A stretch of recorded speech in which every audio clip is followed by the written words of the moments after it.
Welcome to the Mike Martin Podcast. Like, click, and subscribe. Hey, people, how's it going? Long time no see. Man, it seems like I'm starting to get to know some of y'all. Anyways. Okay, look, I told you. I'm going to stay on top of this Charlie Kirk thing like white on rice, baby. I'm telling you the truth. I'm not kidding. So, guess what I heard? You know Candace Owens, people? If you don't, you guys need to do your research because that chick is on top of it. I mean, she's even got, what's his name? Netanyahu? She's got him all over her too. Golly. Oh no, what was that one guy with the wife? With the man wife?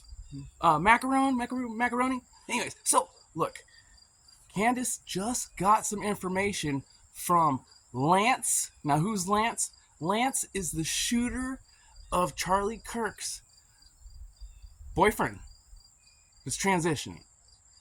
She, as in Candace Owens, just got some information from Lance's family that you guys are going to want to hear. This is definitely some stuff we want to hear. Let's take a look. Media. Good by me. They are, it sounds to me, a very good family. They're absolutely horrified by what has happened, and they are similarly perplexed by there not being more out there about the person he was living with, especially because what they told me, and I can tell you this exclusively, is that the house that Tyler Robinson was living in with Lance is owned by them. Tyler Robinson is paying rent to them. Okay, so they know Lance, obviously, and I'm going to cushion this with allegedly. It isn't allegedly that this is his family members telling me these details, but it is definitely, allegedly what they say until we can hear both sides. Okay, I'm going to pull this up because I took notes regarding Lance because I want to know everything. Okay. Lance, they told us, longer in the house with his mother and father. Again, allegedly. His parents kicked him out junior year of high school because he was problematic. He just had issues. And at that time when they kicked him out, that wasn't exactly what they are saying legal for them to have done that. But again, he went to live with relatives and he has issues. They say that he allegedly has a lot of issues with drinking. That Christmas, approximately 3 years ago, he almost overdosed. He drank a bottle of vodka. They are telling me that they were there. They were present for this. And fear began to spread about whether or not even the family would be able to take care of him because of issues that he was having. Okay, he graduates high school. And then essentially, at the point they felt that he could not be around children, that they felt that he had become increasingly more radical, increasingly more dangerous, and just sort of off the rails.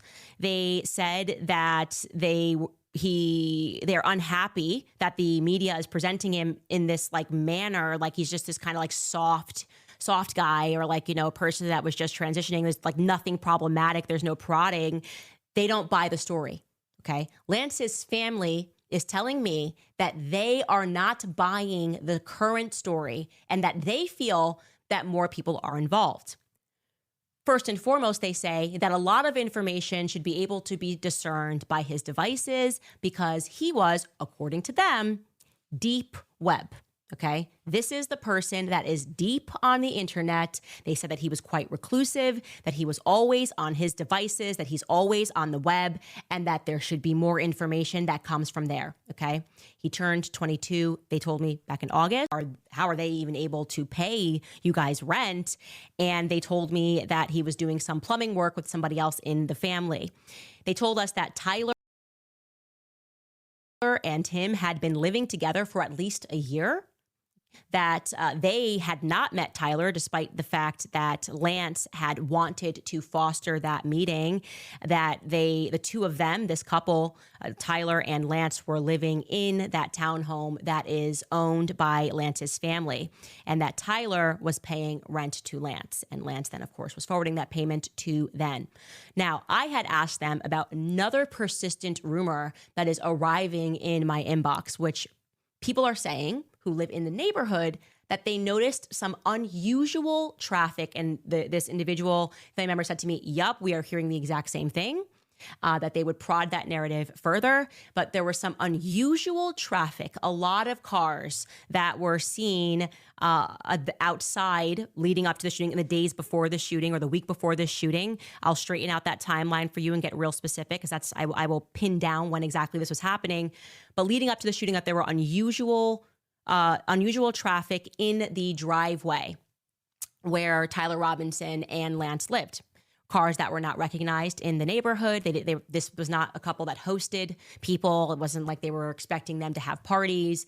And so other people are saying that that is something that struck them as odd. There was unusual traffic at this house in the weeks leading up to this shooting. And again, I will perfect that timeline of exactly when, and I have gone out to people for evidence of that. But there were apparently lots of different license plates, and it therefore caused a little neighborhood kerfluffle because other people were not able to park their cars because there were so many people that were at this house. Unusual traffic. Again, we are prodding that narrative. We are taking a look at everybody because if I don't feel good about what we're hearing, okay, and Lance Twig's family doesn't feel good about what we're hearing, and we've got Decoy Boy, who's apparently involved in some deep internet stuff, I would say. It's a fair way to describe it. Decoy Boy, clearly more people involved, okay? But you're right.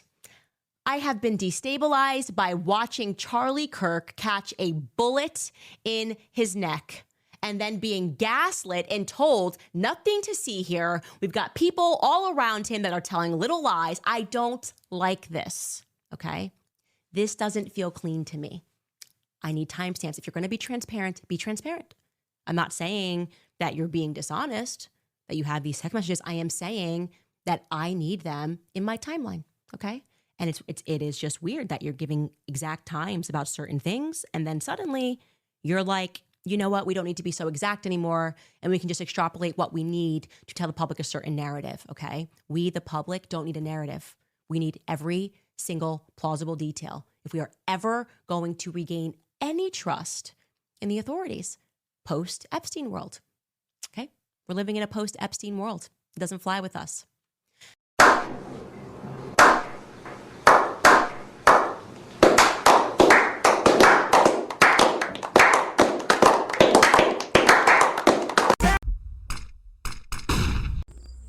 Whoa, ho, ho. So, Mr. Quiet, Shy Guy, nice little Lancy Pantsy isn't the nice little guy that we thought he was, huh? The furry little fella is a monster. He's a furry freaking monster with a terrible drinking problem. He couldn't do anything right with any place he was. His parents' house. Boom, they kicked him out before he was 18 years old. He went to an extended family. No way, he's a raging alcoholic. He drinks a bottle of vodka, he shows up on Easter Sunday, and then he starts raging all about Charlie Kirk and political bullcrap. Anyways, so this guy is a little bit more of a big part of this puzzle, I think, is what I'm trying to get to. He's a part of the puzzle, and what about the old guy? And what about this deep web?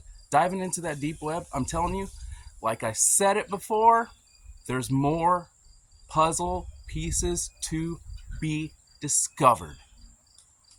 We're going to find out what's going on. Stay tuned. Peace. Cash. It's time to cash out. You lied to America, now it's time for us to shout. But the left was right, and the right was wrong. We ain't believing this lie. It's time to get gone.